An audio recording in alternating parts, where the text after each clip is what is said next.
look happy. What? You look happy. You look so serious. I'm waiting. The video is good. There's a lot of work to get him.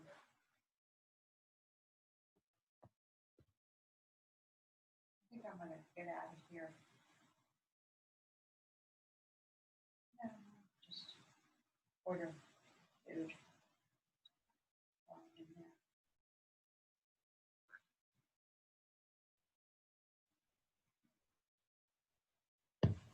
Hey everybody, we're just waiting for a couple more people to get in since we just went live.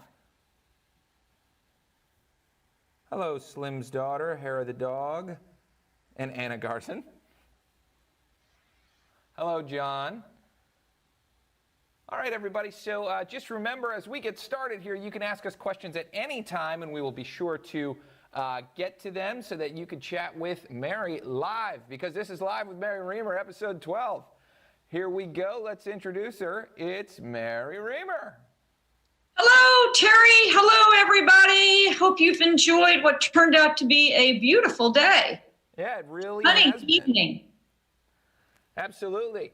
And we have some cool things for you today, everybody. What we're actually going to start with is we're going to start with a special video that Mary is going to comment on, starring Potato, a puppy, and Linda. And this is about how sometimes puppies need a little bit of encouragement to get to the next level. But we will let them take it away. So this is a video about a poodle puppy named Potato. And Potato went to his family a little later on in life. He was about 5+ months. And he went for his first grooming. And unfortunately, it was a very negative experience. And he got very afraid. He was kept there for 4 hours, and it was, shall we say, quite a disaster. And Linda has taken him on as a project, and we had to get him used to even going in our grooming room, much less getting on a table, and much less having a brush on him. And we started with a glove in the hand, as you'll see. And so it's taken quite a bit of work, but I think it's a great video to show that with patience and encouragement, we can get puppies over things that they're afraid of. So let's take it away, Linda. What I'm doing with Potato is getting him used to having a grooming tool on him. He's had a bad grooming experience, and we first started with a brush to get him sort of beyond that fear. They took him to an appointment for his first grooming. It took 4 hours, and he came out, and every time they put a brush on him, he'd try to bite them. So I said to them, bring the brush and let me start just desensitizing him to the brush and making good things happen. So I want to be able to go over his body a little bit and him not back away, so I give him a good for that. Good, look at you, good boy. So anytime I can do this and he doesn't back away, I'm gonna give him a good, and I'm gonna reward him. And actually he's done much better today than just he so did you the other guys day. know. It'll come together. It's always a little bit harder for him if I reach over his head, so I'm gonna start on the sides of him like this. Good. Good.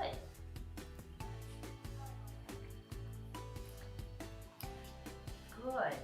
We're doing this in the grooming room because grooming is going to be a big part of his life. Good. Because he's a poodle. He's going to have to be groomed a lot in his life. So it's important that these things are positive associations with him. So he generalized the mat pretty well to the floor in here, but not up on a table. He was not trained in another part of the building. He's like, oh, I don't know. Sure.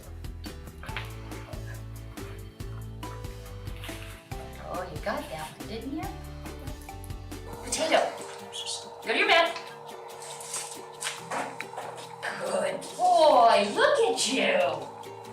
So he made that transference pretty quickly, you know? And remember, he's never been up on something like this, so it's a whole big thing for him. So my hope is I can keep finding something a little bit taller, and eventually we'll be able to get to this. Okay. This is Potato on his grooming table. He didn't want to come in the room. He did not want to come in the room. He was like, oh, what is this? Because it was a new room. He was very skeptical. So we had worked on this mat in the large training room. So I brought that in here because he feels comfortable on his mat. So I had that down on the floor first. Then I put his mat on this raised bed. And then from the raised bed, I put his mat up on the table. And he started putting his front feet up on the table. And then today he started jumping all the way up there. Here we go. Good. What a boy you are. So isn't that just a lovely demonstration of how we can take a negative experience for a dog and with patience and doing approximation training, we can turn that around and make it positive. And I have every confidence that when the time comes, Potato will accept his grooming happily, and it will be a positive experience for him. So we just have to break things down. There were a lot of components to that training. We just have to know how to do the breakdowns and then piece the whole thing together so it makes a positive. So I hope you enjoyed that. And thank you, Terry, for putting that together. Absolutely. Always happy to help.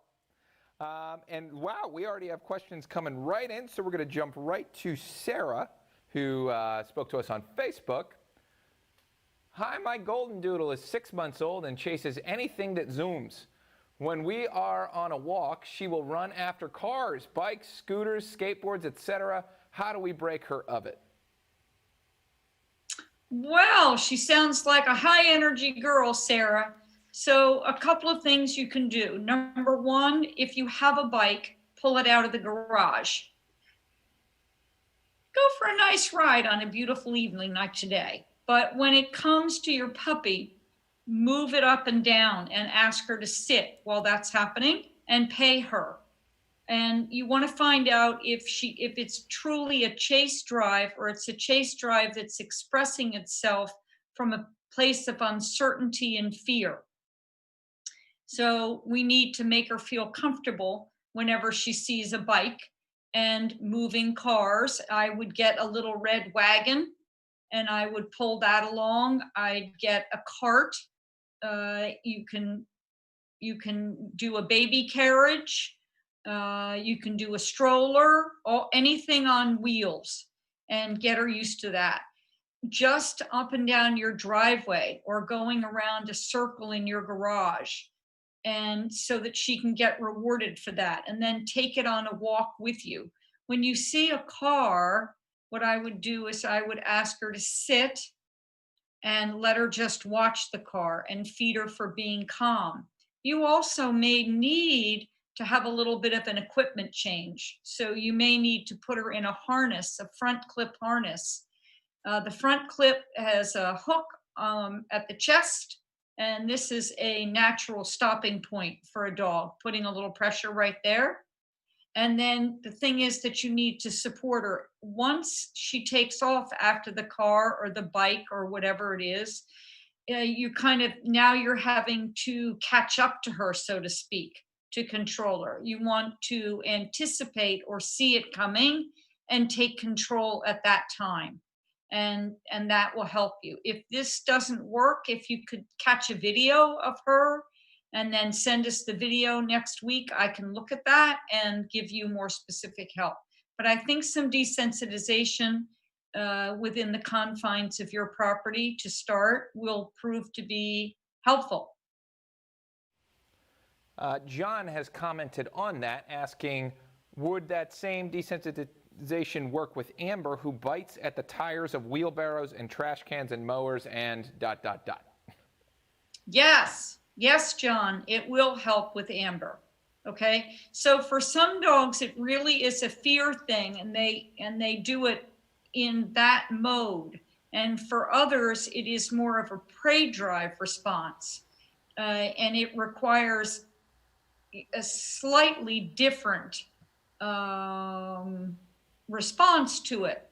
That being said, think that if you take her and you just show her the wheelbarrow and ask for calmness with either a sit or a down in the presence of, then you can reward that, and then slowly, very slowly build to motion. Just stand there in the beginning and move it back and forth, just a few inches.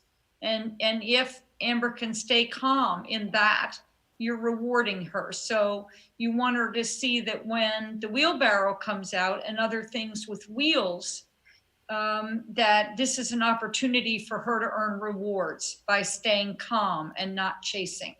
So again, you want to be able to control the environment, which then enables you to control the dog, which then enables you to have success. So start small. Okay, and we have hellos from Judy and a hello from Iyanka, I believe is the name, but lots of people saying hi, lots of people watching tonight. Hi, Ivanka. Hi, Judy. Hello, everybody. Thanks for joining. All right, next question.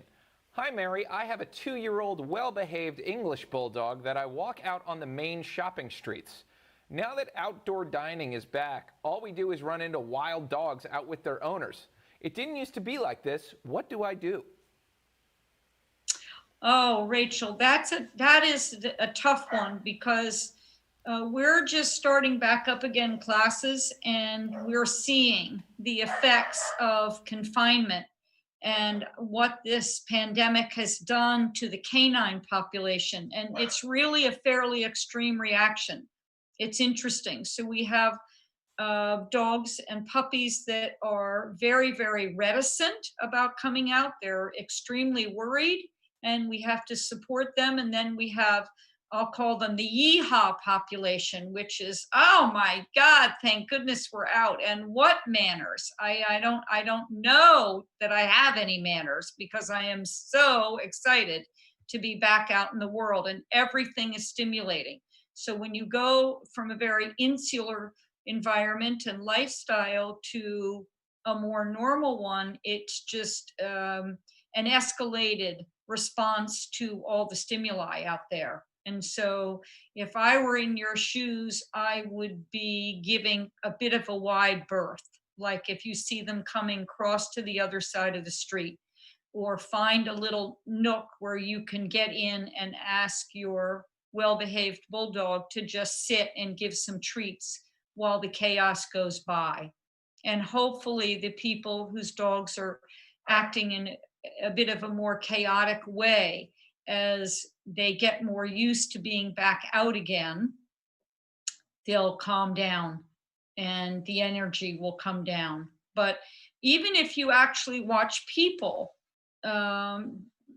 we're all very excited about the opportunity to possibly go out in public again and be social, because we are social creatures, and dogs are also social creatures. So they get a little bit aroused. So you just need to protect yourself and your dog. That's what I would recommend. And hopefully those that are having trouble will maybe bring them back to school, or go to school, or do something that can help get the control factor back again. Okay. Excellent stuff. Whenever another dog is around, I get scared and immediately pick up my shy 4-year-old corgi.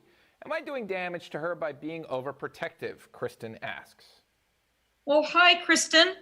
Thanks for your question. And I think that the thing is that if you get afraid, that transmits to your dog. It goes right down the leash, and it comes right out. This is an energy vortex in the palm of your hand right there. And so it travels right, it goes right through your body, and it's like think of it as like a telephone line to your dog. So if you're relaxed and calm, it will give your corgi confidence, and your corgi will respond in a like way. But if you're anxious and you're worried or you're scared, then the corgi, your dog, will feel that, of course. So I don't think that you should look at it as doing damage. I think that it is what it is for you. And if you have a reason to be scared, you have a reason to be scared, and there just can't be judgment about that. And that's just what is. So if that's what it is, then you'll deal with it. And a corgi who is shy at 4 years most likely will continue to be on the soft side.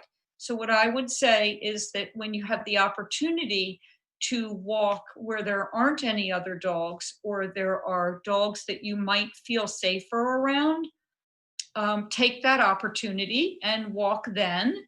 And I think that if you can be relaxed, your corgi will then be relaxed. So, but I wouldn't look at it as a damage, because I think that you feel that way and it's going to be transmitted. And so I think just is what I would say is avoidance. And then try to, like, if you had a friend with a little dog that you might feel comfortable walking with, try that and see if you can't get the two dogs to be friends, and that'll give you some confidence, and that will transmit to your little corgi. Okay, our 3-year-old Doodle Carson, popular name, is a very good dog, but he's never actually been trained. Is there any reason I shouldn't just leave him be? He's wonderful with kids and dogs. Well, Casey, isn't that great? And I would say that if Carson is feeling like his life is full and active and he's happy and your family is happy with him, I would say let things be the way they are, because we all have ways that we live with our dogs. And the most important thing is that it's successful for both ends of the leash. So if that's what works for you and your family, and Carson is happy with that, then I say good for you, and do what you want. You also, training doesn't have to be training per se.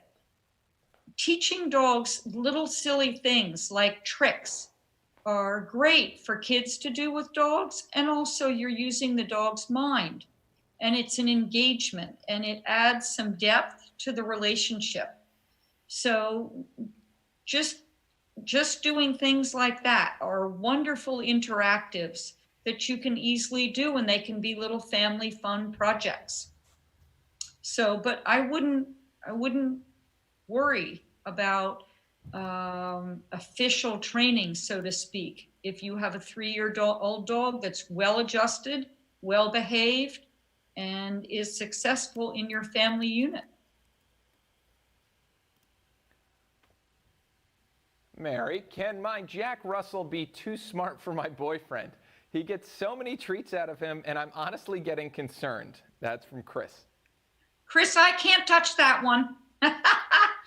Jack Russells and boyfriends. No. So it sounds like your boyfriend is a bit of the Pez dispenser. And it sounds like your Jack Russell has learned how to operate the Pez dispenser, shall we say. So what you could do, look, I personally would rather have more treats than less treats. Okay, I think it's all right.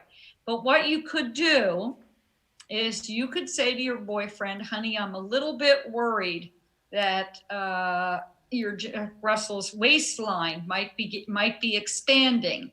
So how about if we take 50% of his food and put that in a baggie for you, or maybe in a couple of baggies, and put a few treats in there and let him dispense when he wants. And then that way you're not adding a lot of calories, and he's earning his food. And you could encourage him to teach him some tricks, or you could do that together. But I think that it's okay, and I would just go ahead and use the food instead of so many treats. How does that feel to you? Okay, Our dog is fixed and has been for some time, but he has an insatiable lust for men's legs. What do I do? It's kind of embarrassing for me. Laura. Well, Laura, that is significant, isn't it? A bit of an issue. I think that probably he gets overstimulated, and I don't know what age he may have been neutered, but I would suggest that there wouldn't be any testosterone going on there. So I would look at it as a behavioral issue, and I would control him around men by having a leash, and then I would reward him for staying off. But I would manage that stimulation, because I think that what happens is he gets aroused and it just becomes his default behavior. And in our human world, it's not a particularly desirable one, as you're saying. So I would say that if you're going to have people over that are men, I would just keep a leash by the door. I'd put a leash on him, and I also would teach him the word off or leave it, so that you can control there. And you can teach him that outside of his interaction with men, so that then he can transfer it over. So he would have a recognition of the word. He would understand what it means before he comes in contact with a man that he might like to grab the guy's leg.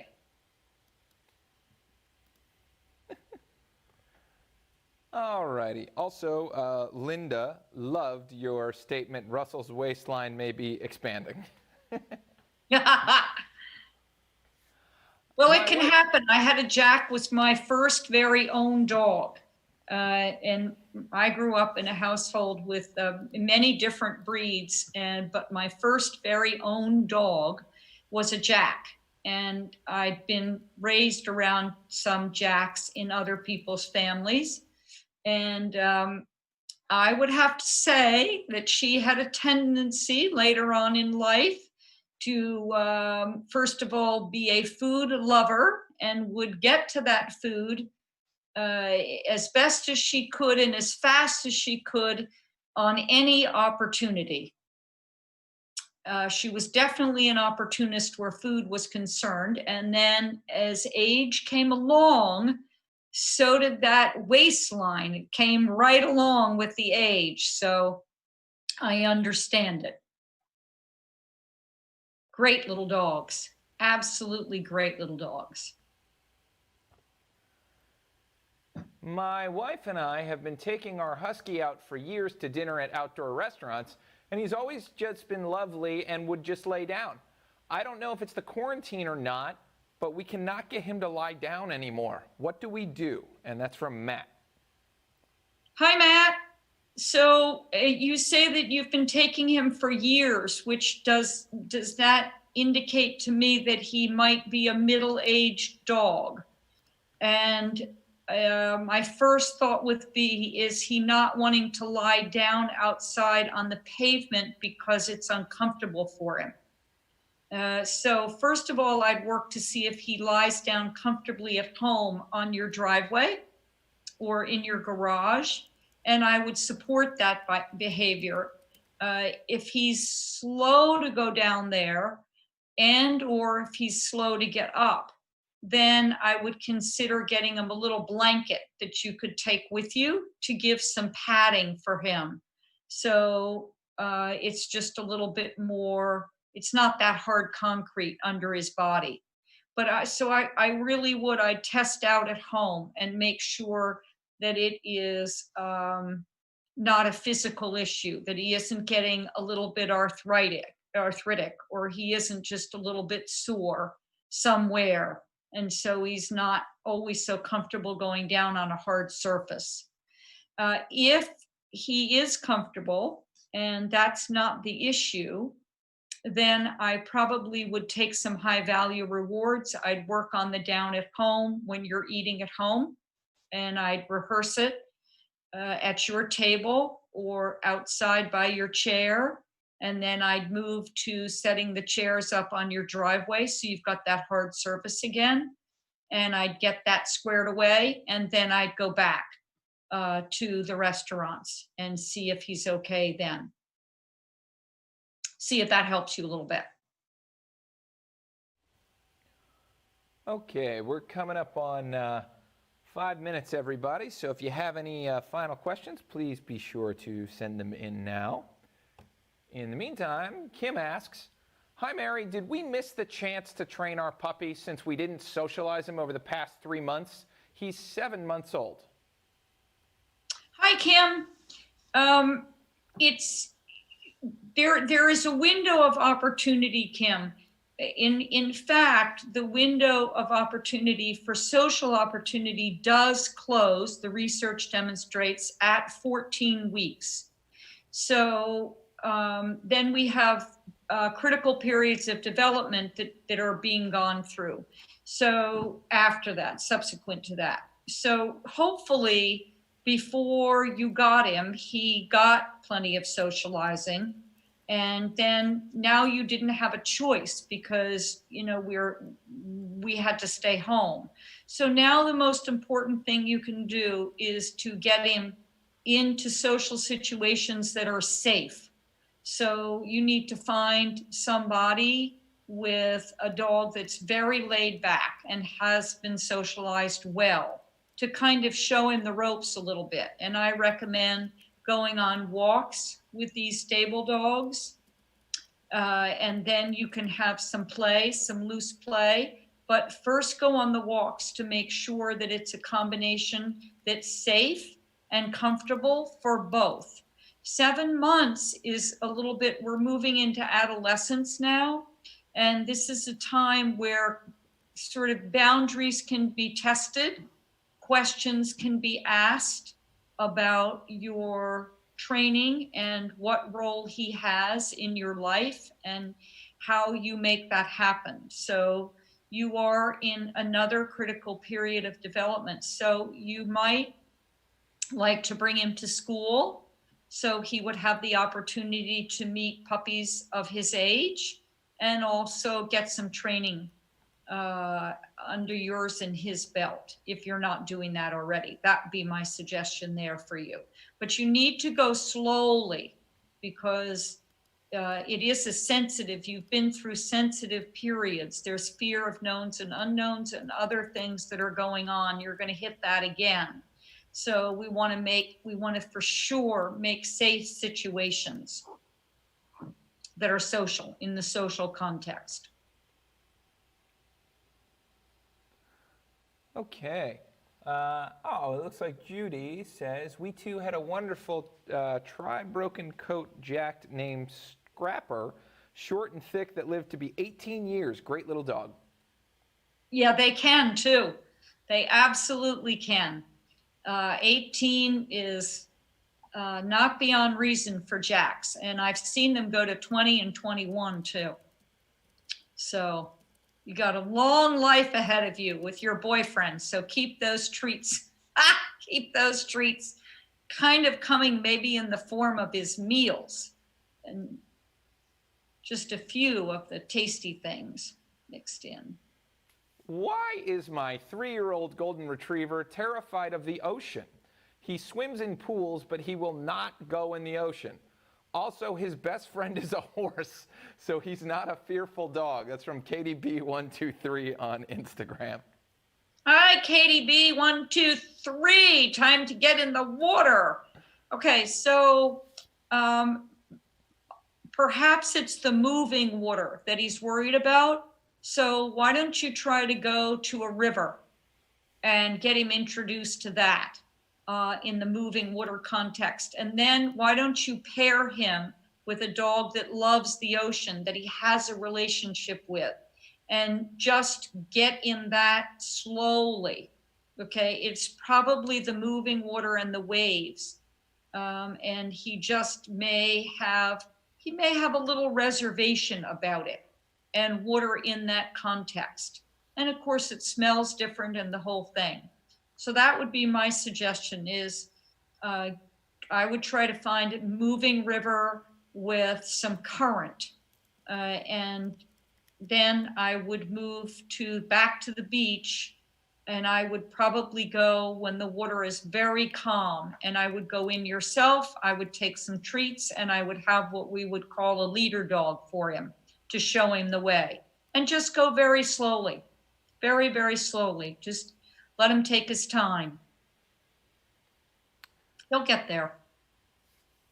Fantastic stuff, everybody. Thank you guys so much who were watching on Instagram. A lot of those questions came from there, and we really, really appreciate it. Remember that we do accept questions all week long. You can always send us a question through our Facebook, and you can always upload us videos too on the website.